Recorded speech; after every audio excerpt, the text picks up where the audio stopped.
Linda walked into my office with a list of medications she tried over the last 16 years. At 54, this occupational therapist who worked with toddlers all day had tried everything. 9 different antidepressants, therapy, esketamine, and even transcranial magnetic stimulation. She looked exhausted. I feel like a medical mystery, she told me. Every doctor tells me to try another pill, but they just don't help me. What we discovered during her evaluation completely shifted her depression, and it might change how you see yours too.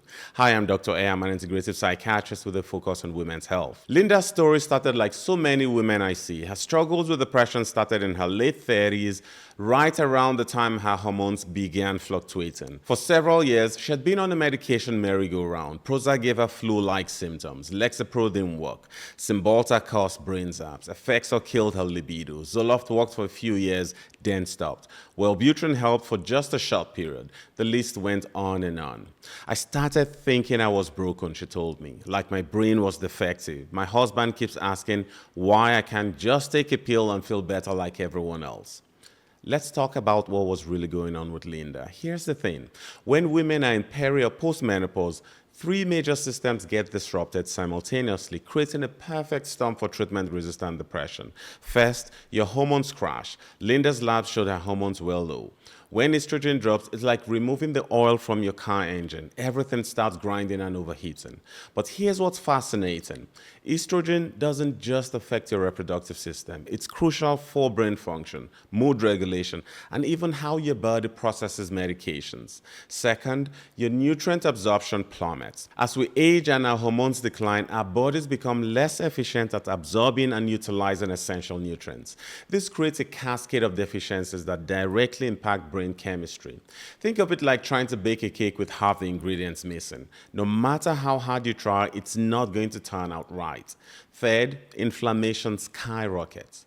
All those nutrient deficiencies and hormonal imbalances trigger your immune system. Inflammation worsens, insulin resistance, gut dysbiosis, and mitochondrial dysfunction also occur. This contributes to anxiety, depression, and brain fog. Here's the shocking part that most women don't know about. Nutrient deficiencies are a critical and under-addressed factor in antidepressant non-response. But conventional medicine rarely tests for this because the training is to prescribe pills, not investigate root causes. Hormone replacement and correcting deficiencies can improve outcomes for women with treatment-resistant depression. Upon reviewing Linda's comprehensive lab work, the picture became clearer. Her vitamin D was low, her B12 level was in the low normal range, her magnesium was depleted, her estrogen and progesterone levels were very low. But here's where it gets really interesting. Linda had been taking some supplements, but they weren't the right forms or doses for her specific needs. It's like having a key that almost fits the lock, close, but not quite. Now, let me be clear about something important. I am not anti-medication. As a board-certified psychiatrist, I believe the best approach combines conventional psychiatry with integrative medicine. Treatments like antidepressants, TMS, and Spravato absolutely have their place and are life-saving. Some of Linda's previous medications helped. Her TMS treatments also provided some benefits. Therapy made her more resilient. These tools are valuable and necessary. But here's what I've learned after years of practice. Medications and procedures work best when we also address the root causes.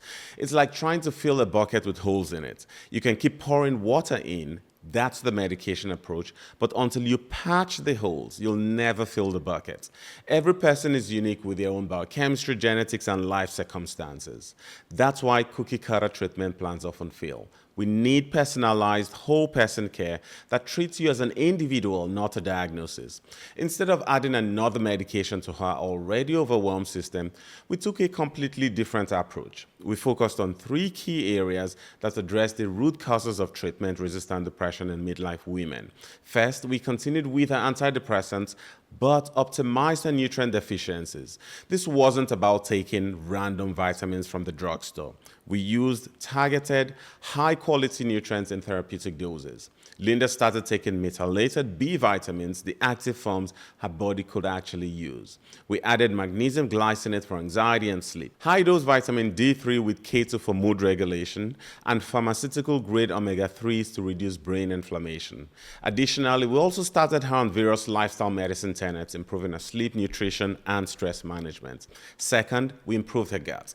The gut and brain communicate through the gut-brain axis, a complex network involving the vagus nerve hormones, immune signals, and neurotransmitters. If your gut is inflamed or imbalanced, your brain suffers. Linda's digestive system had been compromised by years of poor nutrition, stress, insomnia, and medications. We added a high-quality multi-strength probiotic. We removed inflammatory foods that were triggering her system, ultra-processed foods, sugars, and foods fried in seed oils. She also cut down her alcohol to moderate consumption. Third, we started her on bioidentical hormone therapy to address her menopausal symptoms and support her overall well-being. Bioidentical hormones are chemically identical to the hormones naturally produced by the body, such as estrogen and progesterone. This therapy helped balance her hormones, which can improve mood, reduce hot flashes, support sleep, and protect bone and brain health. Linda's stories show that mental health in midlife is more complicated than we know. In some cases, there are issues with hormones, nutrient depletion, and inflammation that no antidepressant can fix on its own. 3 months later, Linda showed up in my clinic with a photo of herself at her grandson's soccer game. She said she felt normal for the first time in over 10 years. She also said her husband and other family members had noticed the positive changes. Her transformation wasn't just about finding the right pill.